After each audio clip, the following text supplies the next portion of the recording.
किशोरी जी नंदगांव आई हैं और नंदगांव में श्री यशोदा मैया लाली को श्रृंगार कर रही हैं। श्रृंगार करके लाली को सुंदर सजाए करके और किशोरी जी के गोद में चावल बतासे और कुछ कुछ सामग्रियां, जिस प्रकार से गोद भराई होती है ऐसी सामग्रियां धर दी यशोदा मैया ने। और मैया प्रार्थना करने लगी, आकाश में सूर्य को देख करके दंडवत करने लगी और सूर्य नारायण से बोली कि हे सूर्य नारायण, मेरे लाला के काजी सुयोग कन्या तो जई है, ऐसी कृपा कर दियो कि यही ते हमारे लाला को ब्याह है जाए, सब संपन्न है जाए। अरे देवी देवताओं, मैंने तुम्हारी काजे अगर समय से सब नियम किए हों, सब पुण्य किए हों, सब व्रत किए हों, अनुष्ठान किए हों, तो आप सब देवी देवता मेरे सेवा से प्रसन्न है करके मेरे लाला के काजे किशोरी जी जैसी किशोरी ही वधू रूप में लेके आई हूं। ऐसी प्रार्थना श्री यशोदा मैया कर रही हैं। किशोरी जी ठाकुर जी से पूछ रही हैं, मैया कहा कर रही हैं? ठाकुर जी बोले कछु ना कर रही, रोज को नियम है मैया को। हमारे ब्रज लीला में तो कहें कि ठाकुर जी बोले हनुमान चालीसा को पाठ कर रही हैं, लेकिन मन में भाव आयो कि भाई तब तो हनुमान चालीसा की रचना ही ना भई होगी। गोस्वामी तुलसीदास जी महाराज तो कलयुग में प्रकट भये, लेकिन हमारे लाला तो नित्य हैं, आज भी लीला कर रहे हैं। किशोरी जी बोली, मैया अब मोकू आज्ञा दो मैं जाऊं। श्री किशोरी जी वापस बरसाने की ओर जा रही है। यहाँ बरसाने में कीर्ति मैया बड़ी व्याकुल, इतनो समय है गयो, संध्या है गई, अभी तक लाली आई नहीं। ललिता आ गई, विशाखा आ गई, सबरी सखी आ गई, सबन से पूछी एरी किशोरी कहाँ है? सब बोली गई तो हमारे संग गई, हमने ने कही कि ने जमुना जी पे विराजो, हम अभी आ रही हैं, पतो ना इतने में कहाँ चली गई, हम सब जगह ढूंढ आई, अभी तक हमें ना ही मिली। कीर्ति मैया तो बड़ी परेशान है गई, मेरी लाली कहाँ चली गई, मेरी किशोरी कहाँ चली गई।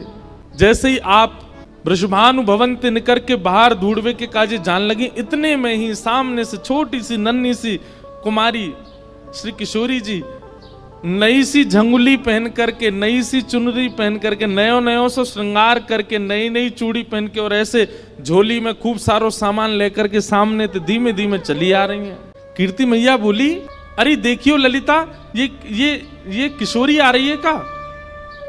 हाँ मैया, लग तो किशोरी सी रही है। बोले पर ये वस्त्र तो मैंने धराए ना, या ये क्या कि वस्त्र कैसे बदल गए? दौड़ करके जाके देखो तो किशोरी जी तुरंत मैया ने अपनी गोद में उठा लिया। अरे लाली तू कहाँ चली गई, तू कहाँ को चली गई, और ये तेरे वस्त्र कैसे बदल गए, और इतनो सारो श्रृंगार ये कौन ने किए तेरो? ऐसी सुंदर पत्रावली, ऐसे सुंदर गले में हार, और ये तू कहाँ भर के लाई है अपने पास? खोल करके देखे तो वहां में जो जब बेटा को ब्याह पक्के करने के लिए बहू की गोद भरते हैं तो वो सारे सामान धरे थे। कीर्ति मैया बोली, कहाँ ते लेके आई है ये सब, कौन ने दियो तो को? किशोरी जी बोली, मैया मैं नंदगाम गई, कान कुंवर के घर गई, तो वहां कान कुंवर की मैया यशोदा जी ने ये सब श्रृंगार मुझ को प्रदान किया है। कीर्ति मैया सुन करके मनी मन विचार करने लगी, ये तो बचपन से हमारी बात हती कि लाला सो लाली को ब्याह करेंगे, ये तो बचपन से हमारी इच्छा आती। लेकिन अब देखो यहाँ कीर्ति मैया भी चाहती हैं कि किशोरी जी का ब्याह ठाकुर जी से हो, वहां यशोदा मैया, लेकिन कीर्ति मैया एक लीला प्रकट करती हैं, और जैसी भावना कीर्ति मैया के हृदय में वैसी भावना सब बरसाने वारेन के चित्त में है जाए। वाकई लिए किशोरी जी एक लीला करती हैं। कैसी लीला कि कीर्ति मैया इस संबंध के लिए थोड़ा थोड़ा इनकार कर देती हैं।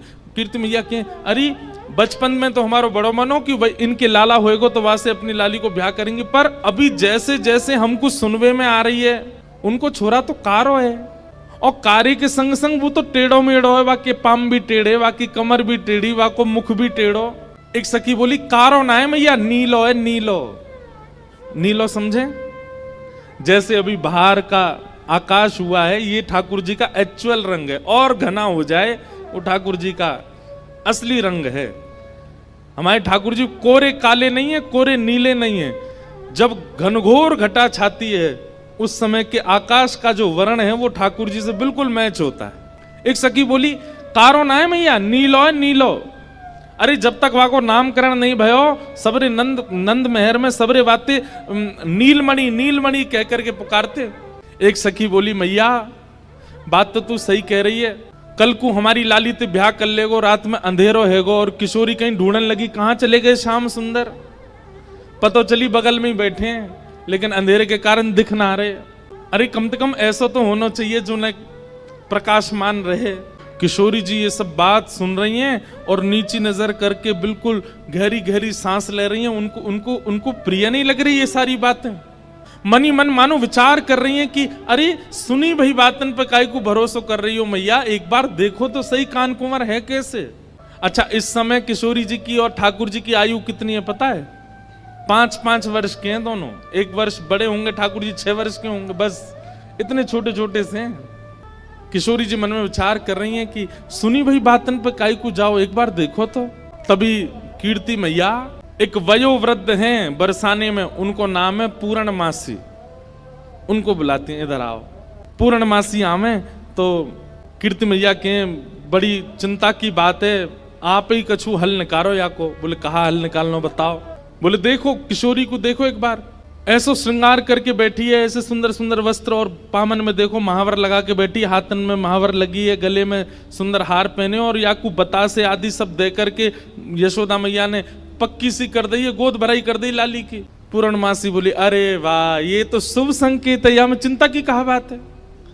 ये तो पूरा वृंदावन जाने, पूरा ब्रजमंडल जाने की भैया वृषभानु लाली, वृषभानु की लाली तो नंद के लाला को ही जावेगी, या में चिंता की कहा बात है। कीर्ति मैया बोली पर मुझे चिंता हो गई, ऐसी सुकुमारी, ऐसी सुंदर, ऐसे रूप गुण सब में संपन्न, और वो यशोदा को लाला। वाक्य तो मैंने ऐसे ऐसे कुकर्म सुने हैं, चोरी करके खावे, टेढ़ो मेढ़ो सो चले, कारो सो है, ऐसो ऐसो है। कारो भी एक बार को स्वीकार कर लूंगी, टेढ़ो मेढ़ो भी एक बार को स्वीकार कर लूंगी, लेकिन चोर मुझे तुम ही बताओ पूर्णमासी, कोई सास यूं चाहेगी कि वाह को दामाद चोर हो? पूर्णमासी बोली कन्हैया चोर है? बोले हाँ। और तुम सबरे कौन हो? बोले हम सबरे तो राजघराने के हैं, हम तो सबरे राजा हैं, रानी हैं, ऐसे हैं वैसे हैं। पूर्णमासी बोली देखो जाए तो संसार में सब चोर हैं, या संसार में चोर तो कोई ना बचो।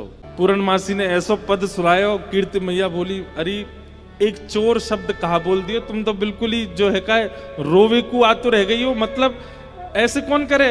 अरे भाई मैं सास हूं, मैं बोल सकूं कि मेरो जमाई चोर ना होए, आप तो पूरी सब चोर बता दिया आपने। अरे कीर्ति मैया तूने एक विचार कर, नंद बाबा यशोदा के यहाँ कोई माखन की कमी है, कोई दूध की कमी है, कोई दही की कमी है? ये सब लीला कीर्ति मैया इसलिए कर रही है क्योंकि बरसाने की सब सखियां खड़ी हैं, ये सुने, कल को ये लोग ना कुछ कहने लग जाएं। आज इनके सामने स्पष्ट कर दूं सब बात, इसलिए कीर्ति मैया ये लीला कर रही हैं। और पूर्णमासी की बात सुन करके सब सखियां ही बोलने लगी अरे कीर्ति मैया पूर्णमासी सांची कह रही है, वाके घर में कोई कमी थोड़ी है, वो चुरावे जावे वाको सुख है, वो सबन को सुख देवे जावे, और ना कोई को चोरी जैसा अनुभव होवे। कीर्ति मैया बोली मैं फिर भी चाहूंगी कि पूर्णमासी तुम जाओ और कहा करो। बोले जैसे हमारी लाली उनने नंदगाम बुला लई, टीको कर दियो, काजल लगा दियो, वस्त्र पहना दिए, ऐसे कैसे करके वह लाला को बरसाने लेके आओ। सब लोग ध्यान से सुनियो, ठाकुर जी अब तक रूप बदल बदल के बरसाने आए हैं, लेकिन अपने वास्तविक रूप में अभी तक बरसाने आए नहीं है ठाकुर जी।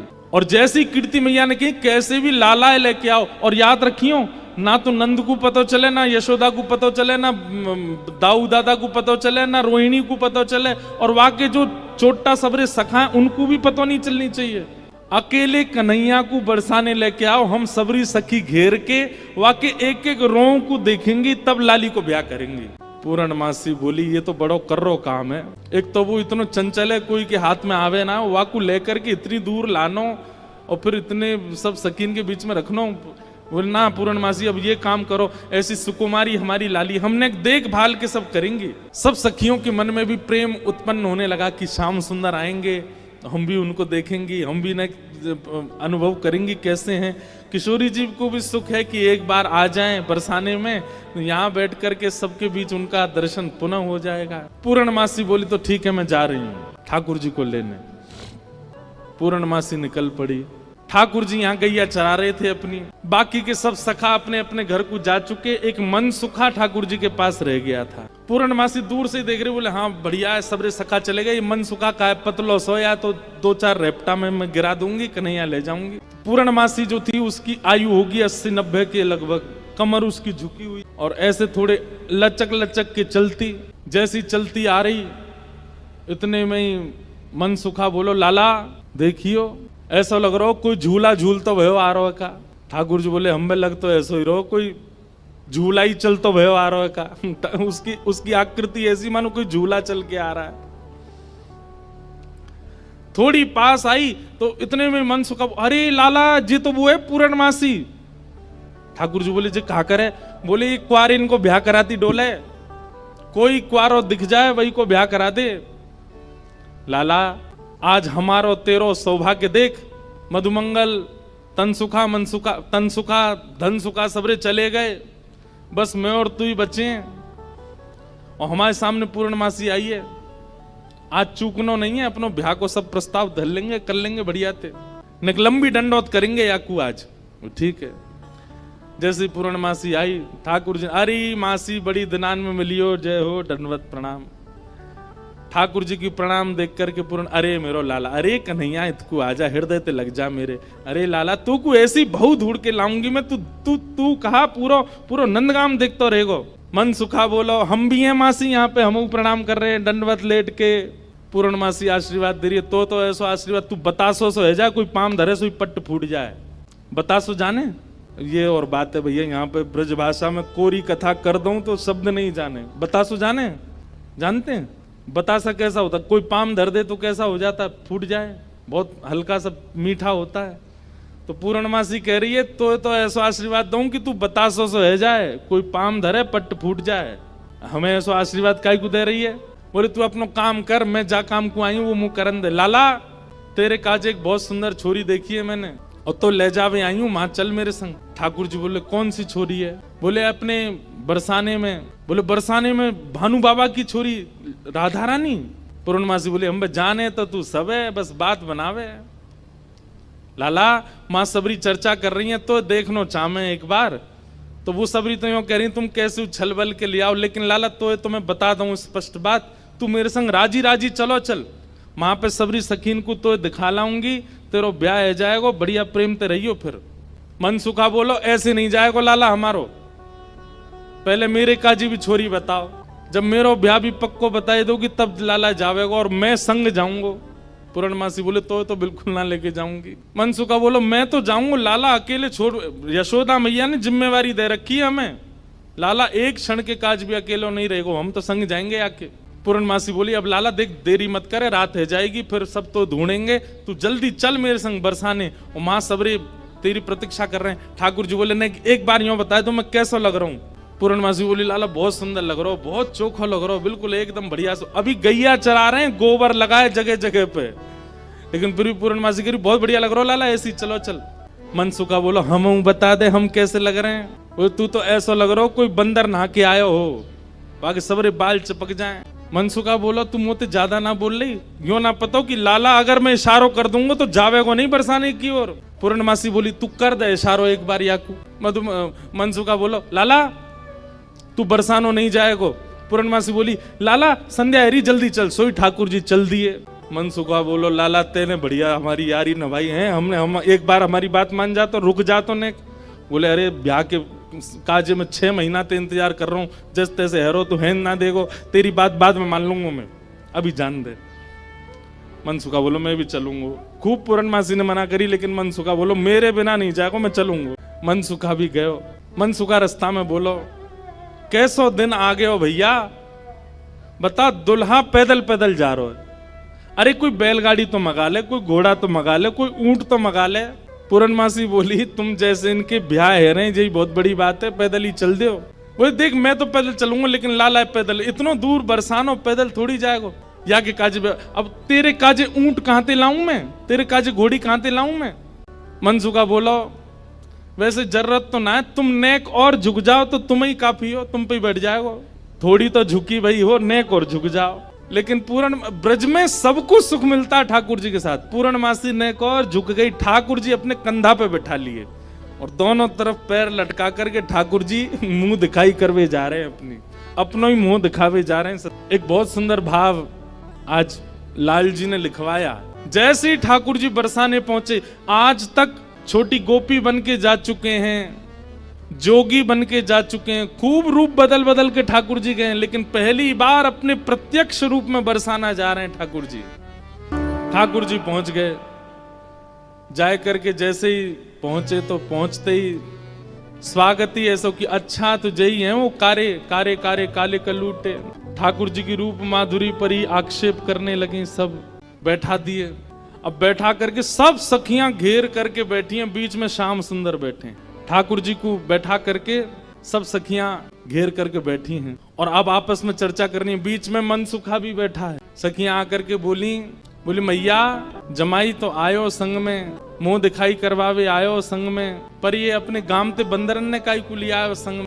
मनसुखा बोला हम बंदर ना है, हम लाला के सखा हैं, हमारे कहे बिना कछु ना करे लाला। हम कहें तो उठे, हम कहें तो बैठे, हम कहें तो चले, हम कहें तो सोवे, हम कहें तो खावे। धीरे से देख रहे हैं ठाकुर जी, अब की मान जाइयो अगर कछु कहें तो, पिछली बार तो चल दियो। सब सखियां ठाकुर जी को कोई कान पकड़ के देख रही है, मैया कान तो ठीक है, आके नाक पकड़ के देख रही, मैया नाक ठीक है, या कि आंखन में घूर घूर के देख रही, बोले मैया आंख ठीक है, या कि मुखमंडल देख रही हैं, हाथ देख रही हैं, पाम देख रही हैं, चलवा के देख रही हैं, चलवा के देख रही हैं। सब गोपी कह रही मैया चाल तो बढ़िया है, लेकिन नेक ऐसी लगे जनानी सी, जनानी समझे, ऐसा लगे नेक नेक कोई छोरी चल रही है का। अरे ना लाला हमारो जब गैया चरावे जावे तब देखो बिल्कुल ऐसी मर्दानी सी चाल चले, ऐसा मत कहो। सब ठाकुर जी को घेर करके विविध विविध प्रकार की बातें कर रही हैं। एक गोपी बोली लाला तुम बाकी सब चीजन में तो ठीक हो, लेकिन फिर चोरी काय को करो। ठाकुर जी बोले हम चोरी ना करें, ये सबरे ब्रजवासी मक्खन निकालें, दूध घी दही सब इकट्ठो करें और कंस को जाकर के दया में, तो कंस के यहाँ जावे से रोकें, वहां हमारे चोरी करें। और मक्खन की चोरी, दूध की चोरी, दही की कोई चोरी है? चोरी तो आभूषण की होयो करे। तभी एक गोपी बोली हमने तो ये भी सुनी है कि तुमने किशोरी जी की मुंदरी चुरा ली एक बार। एक गोपी बोली मैंने तो सुनी है तुमने मुंदरी भी चुराई। ठाकुर जी बोले हमारे ब्रज में कहमे चोर चोर खायो दधी माखन मलाई दूध, दोष ना हमारो फल पायो तुम जाप को। अरे ये तुम्हारे घर ते जो मलाई दूध आदि सब खाए ना, ये गोपीन के घर ते चोरी नहीं भैया, उनके जप तप को फल मिला उन्हें कि मैं उनके यहाँ चोरी करवे आया हूं। चोर चोर खायो दधी माखन मलाई दूध, दोष ना हमारो फल पायो तुम जाप को। मैं तो यहाँ आयो ब्रज में जन्म है, मैं तो यहाँ ब्रज में जन्म हूं, भक्तन को सुख दऊं मेटू संताप को। मुंदरी जो चुराई तेरी खसम की कमाई ना, मुंदरी जो हमने चुराई वो तेरे पति की नहीं, तो तू मत बोले हम ते कि कौन की चुराई कौन की नहीं चुराई। हम श्याम श्यामा एक झगड़ो नहीं आपको, हम दोनों एक हैं, तुम कहा जानोगी यह बात। रहो तो गवारी ढोरी रोकत है हमारी, जब प्यारी ही हमारी तो महल का तेरे बाप को। अरे तू हमसे का पूछ रही है, ये श्यामाजू तो नित्य हमारी हैं, ये सदीनते हमारी हैं, इनके संबंध में इतनी जांच पड़ताल और पूछ तूछ तुम कर रही हो। अरे ये तो सदाते हमारी हैं, या मैं पूछवे की कहा बात है। सब सखी बोली हे कीर्ति मैया जमाई तुम्हारो सर्वगुण संपन्न है, बोलवे में हूं आगे, उछलवे में हूं आगे, चोरी में हूं आगे, सब चीजन में निपुण है। इतनी देर से बात बना रहे, कभी मनसुखा कछु के, कभी गोपी सब कछु के हैं। सब गोपियां बोली भैया देखो ये मेल बन नहीं रहे हो ब्याह को। बोले क्यों ना बननो? बोले बात यहीं आके अटक रही है कि लाला तुम्हारो कारो है, हमारी किशोरी जी गोरी हैं। सब गोपियों में और मनसुखा में आपस में चर्चा होने लगी। अरे भैया मनसुखा तू अपने लाला यहाँ ते ले जा। बोले काय को? बोले हमारी किशोरी जी तो कमल जैसी हैं, उनके सामने जे भौरा कितनो बुरा लगेगो, बगल में बैठो कैसो लगेगो, या हमारे तुम तो यहाँ ते ले जाओ। ये कितने मुस्कुरा के सुंदर लग रहे हो, पर किशोरी जी के आती इनकी सबरी मुस्कुराहट फीकी पड़ेगी। सब सखियां कह रही हैं बोले ले जाओ अपने लाला, कहीं और ही ब्याह कर लो। तो जैसी संध्या है जाए सो कमल मुरझा जाए, अपनी पंखुड़ी ने समेट ले। लाली आपकी कितनी सुंदर हो, कितनी खिली कमल सी हो, लेकिन लाला के आते ही इनके समस्त तेज को, समस्त योग को, समस्त बल को हमारो लाला ले लेगो। ऐसा है नहीं, पर मनसुखा कह रहा है, मनसुखा कह रहा हूं हमारो लाला जैसी लाली के बगल में बैठेगो सबरो तेज तुम्हारी लाली को अपने अंदर ले लेगो। ठीक है, हम अपने लाला ले जा रहे हैं। और जैसे ही ठाकुर जी को हाथ पकड़ करके मनसुखा ले जाने लगो, 2-4 सकीन के मुख मुरझाए गए। तो मानो जाते जाते कह रहे हैं, मन में पछताऊं मैं, अभी भी समय बोल दो तो हम रुक जाएं, लाला ती ब्याह करा देंगे श्री जी को। मन में पछताओ मत, हमें पता है मनी मन तो आप सब लोग ये सोच रहे हैं कि आपकी किशोरी जी से भी ज्यादा सुंदर आपको वर मिल रहा है। सुंदर वर पाओ, कर लो ब्याह, कोई चिंता वाली बात नहीं है। जैसे ही हाथ पकड़ करके ठाकुर जी को मनसुखा ले जाने लगो, बरसाने थे, इतने में ही सखी गई और भीतर से किशोरी जी को लेकर के आई। मनसुखा कह रहा हूं मेरो लाला मेरी बात माने, अब मैं कह रहा हूं चल लाला देख मेरे संग नंदगाम जा रहा है। इतने में सखी सब किशोरी जी को लेकर के आई। ठाकुर जी जा तो रहे थे मनसुखा के संग, लेकिन जैसी किशोरी जी आती दिखी ठाकुर जी तो वहीं स्तब्ध रह गए। मनसुखा खींच तो ही जा रहा हो, ठाकुर जी हिल नहीं रहे, वहां से सामने देख रहे। लाला कहा वे कौन को देख रहा है? ठाकुर जी तो दूर से ही बलैया लेने लगे, तरण तोड़न लगे किशोरी जी को देख करके। किशोरी जी देख के ठाकुर जी रुक गए। सब सखियां बोली हाँ मनसुखा ले जा लाला, नंदगाम ले जा, चल रही लाला चल मेरे संग। ठाकुर जी बोले तू चलो जा, मैं तो ना जा रहा हूं, मैं तो यहीं रहूंगा, श्री जी के सन्मुख ही विराजूंगा मैं तो। मनसुखा बोलो लाला आज तेने मेरी 2 बार नाक कटवाई है, एक तो तेने पूर्णमासी के सामने कटवाई, दूसरी अब सकीन के सामने कटवाई दे। बोले तेरी तो नाक कटेगी, मैं संग चलोगो मेरो तो संबंधी कट जाएगो, तेरो ब्याह ना है रो, तू तो चाहे कि मेरो नहीं हो, मैं तो करके आऊंगा ब्याह, तू चलो जा। और वहीं किशोरी जी जैसे ही आई हैं, आहा सबके नेत्र पता नहीं क्यों सजल हो गए। सेज पर ले जाकर के किशोरी जी को बिठाया, सुंदर सिंहासन पर किशोरी जी बैठी हैं। और तभी ठाकुर जी बगल में आकर के बैठे। जैसे ही ठाकुर जी आकर के बैठे, सब बरसाने की सखियां, गोपियां, कीर्ति मैया सब नजर उतारने लगी, आरती करने लगी। आहा इतने सुंदर लग रहे हैं दोनों, आनंद में भर गए। ठाकुर जी तो बस किशोरी जी को ही निहार रहे हैं और कोई छवि नेत्रन में आ ही नहीं रही है। किशोरी जी के सामने जैसे बैठे, कीर्ति मैया से पूर्णमासी बोली मैया देख लो कैसी छवि लग रही है, कैसा अद्भुत लग रहा है स्वरूप। मैया बोली ना मैं तो मनी वैसे ही चिंता कर रही, वास्तव में ऐसा लग रहा हो कि जैसे मानो हमारी लाली और ये लाला दोनों एक दूसरे के काजे ही बने हैं। ठाकुर जी के बगल में बैठते किशोरी जी कैसी लग रही है, मानो जैसे किशोरी जी तो कोई स्वर्ण की अंगूठी हैं और वह स्वर्ण की अंगूठी में नील मणि श्री कृष्ण लगे हुए हों। दर्शन करके सब सखियां, सब बरसाने की गोपियां निहाल हो गई। सब कहने लगी मैया अब तो तुम मुहूर्त मत न करवाओ, अब तो तुम कोई की प्रतीक्षा मत करो, ब्याह कर ही दो, आज लाला सही हाथ पड़ गयो आगे। कीर्ति मैया मनी मन विचार कर रही, बोले विवाह तो मन में तो है ही चुको है, मन में तो सबके भामर पड़ गई हैं ठाकुर जी की और किशोरी जी की। कैसी सुंदर छवि लग रही है।